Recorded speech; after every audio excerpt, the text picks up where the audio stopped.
என் ரத்தம் வேறு இல்லை உதிரத்தில் விதைத்தாயே அன்பின் சொல்லை பதவிக்கு போயிருக்கோம்.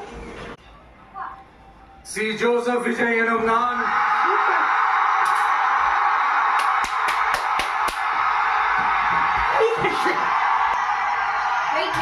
சட்டப்படி அமைக்கப்பெற்ற இந்திய அரசியல் அமைப்பின்பால் உண்மையான நம்பிக்கையும் மாறா பற்றும் கொண்டிருப்பேன் என்றும் இந்திய நாட்டின் ஒப்பில்லாத முழு முதல் ஆட்சியையும் ஒருமையையும் நிலை நிறுத்துவேன் என்றும் தமிழ்நாட்டு அரசின் முதலமைச்சராக உண்மையாகவும் உளச்சான்றின்படியும் என் கடமைகளை நிறைவேற்றுவேன் என்றும்